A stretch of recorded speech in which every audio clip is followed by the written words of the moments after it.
And welcome, everyone, to our weekly chat here, breaking down the Power 36 in the AP poll. A couple of house cleaning items first on NCAA.com and March Madness. First off, our team of the week with the games concluding on February 7th. St. John's won 6 in a row, knocked off Villanova and Providence. Player of the week, Evan Mobley from USC, 23 against Stanford, 9-9 and 4 blocks against UCLA as the Trojans are now in first place in the Pac-12. You've got rankings on the site right now. Also this week on March Madness 365, I'll be joined by Konzo Martin, Missouri head coach, Dennis Gates, head coach from Cleveland State, and Evan Mobley from USC, our National Player of the Week. And then on Tuesday, our weekly now, in the month of February, bracket.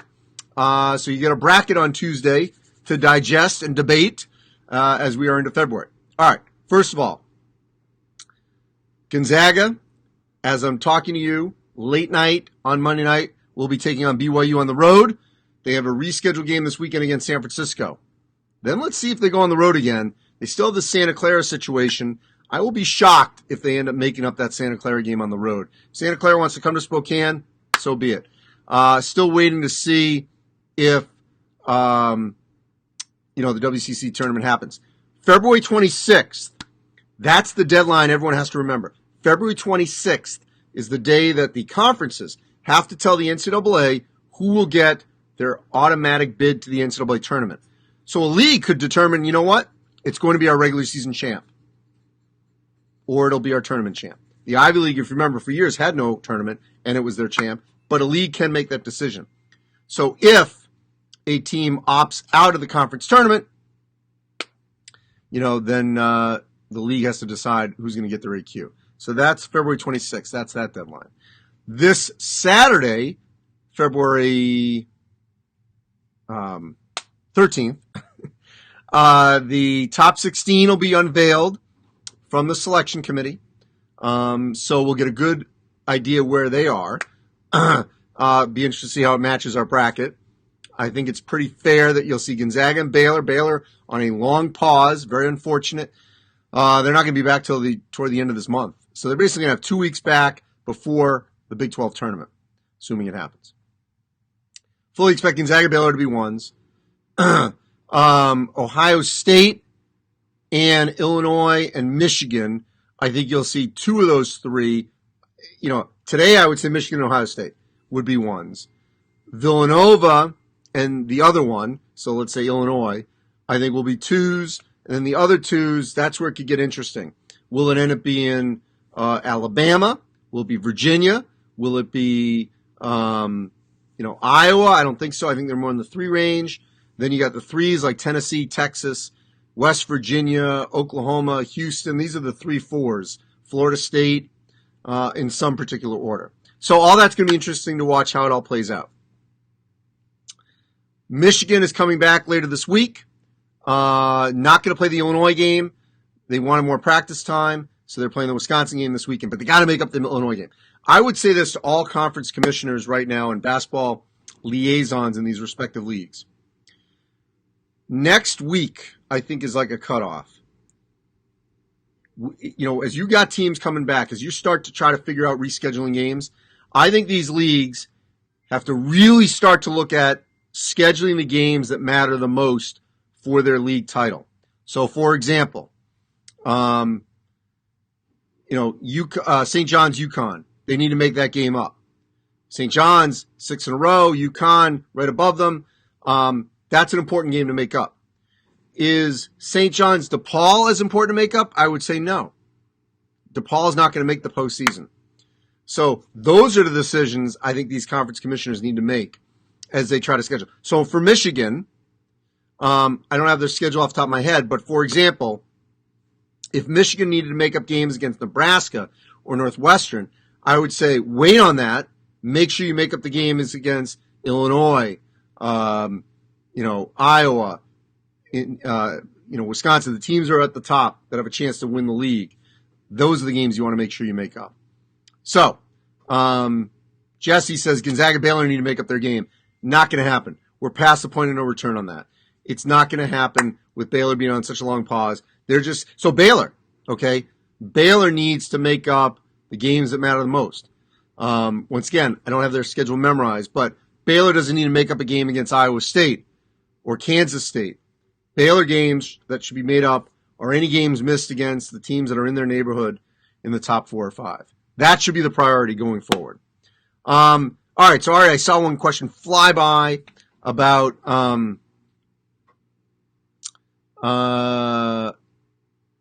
Indiana. Where was that one? Someone asked about why Indiana, where I had them ranked. At 26.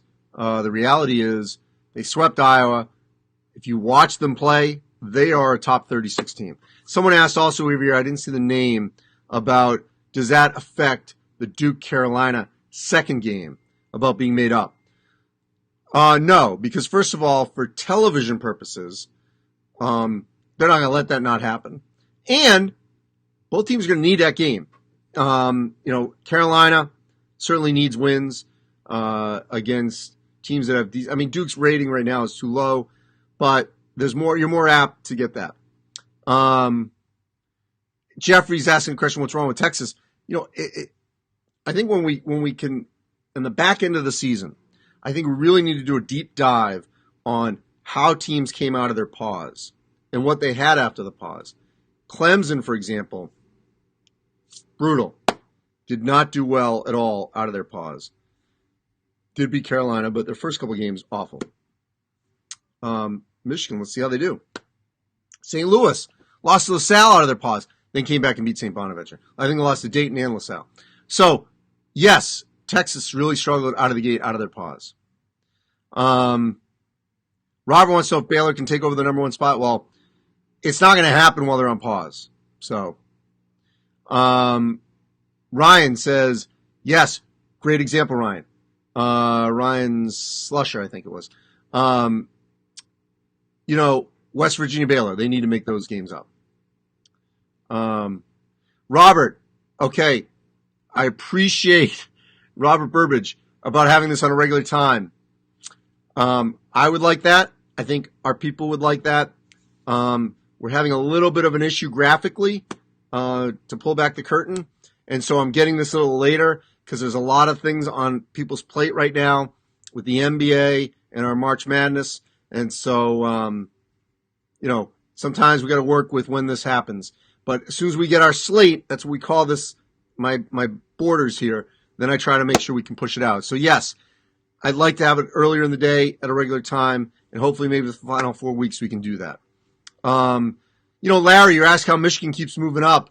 We did that for Villanova when they were on pause too. So maybe it's not fair to keep them in their spot, but Baylor's not going anywhere, I don't think, during this time. Bryce asked about Tennessee's Johnson, a phenomenal game.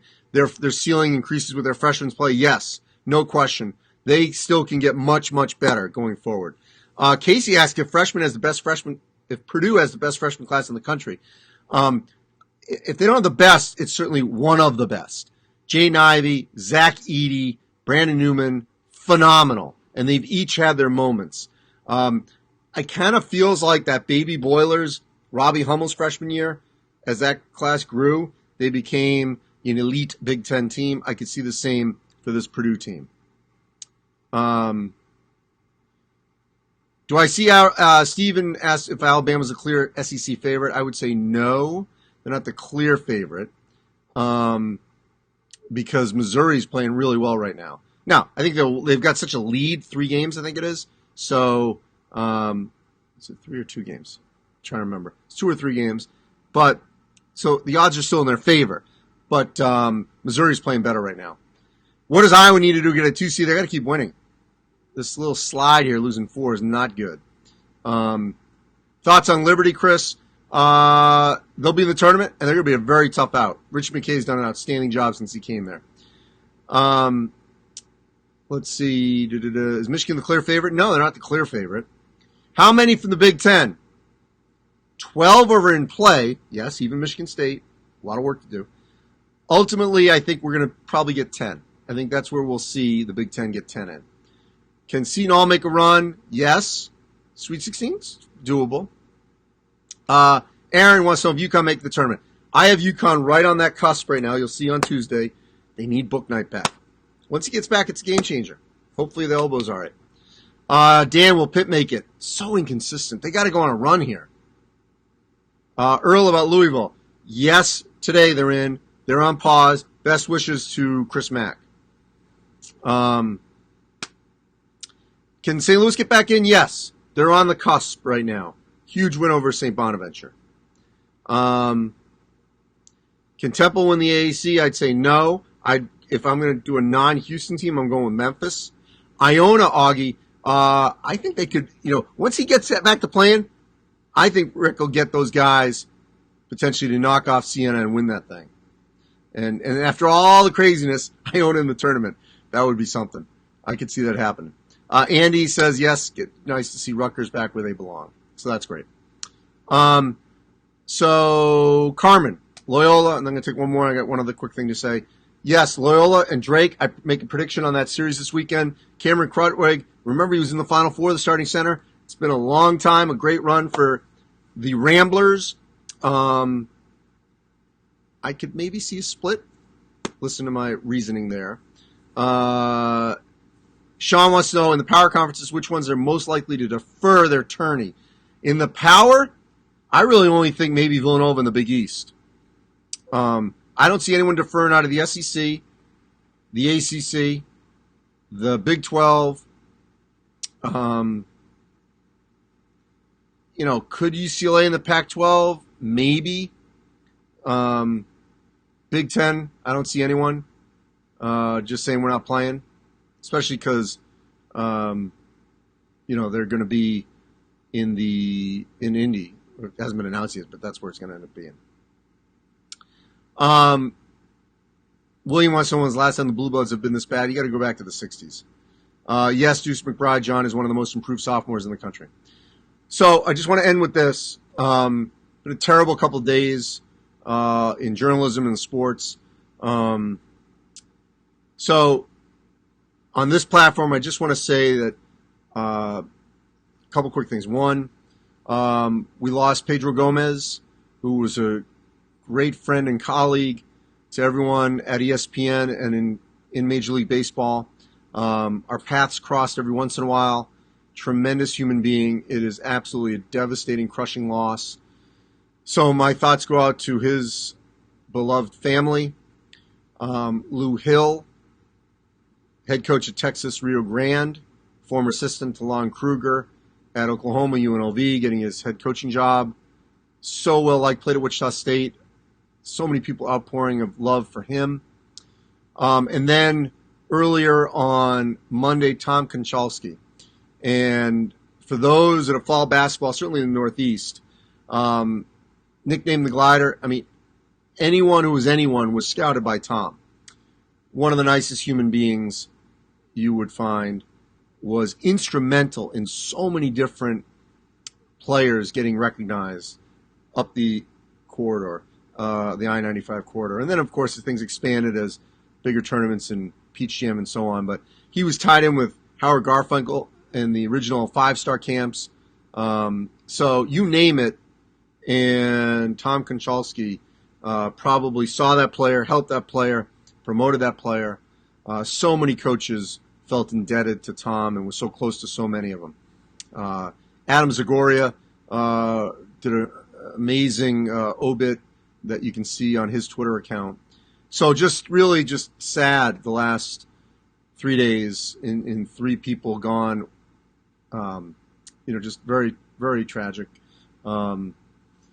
Obviously, especially with the sudden passing of Pedro and Lou. So anyway, sorry to end on a down, but it's just what it does is it makes you appreciate even more so every day. I appreciate all of you out there digesting and engaging with me on the content, especially during the pandemic. And I wish you all great health. Please get vaccinated when it's your turn. Let's mask up. Let's have a March Madness because we all want it, need it. And I know the players do that I talk to every day. They can't wait to participate in this event. We missed it dearly last year. I think we need it in sports. And it was great that the NFL was able to complete their season. Same with college football. It'll be wonderful if we can complete college basketball, which I believe we can. So stay safe, everyone. We will talk again next week. And just appreciate everyone out there. Just a blessing, obviously, every day to wake up. The sun is going to rise tomorrow. So stay safe, everyone. Thank you again for all that you do in engaging with me on this platform and all the content that we deliver. Take care.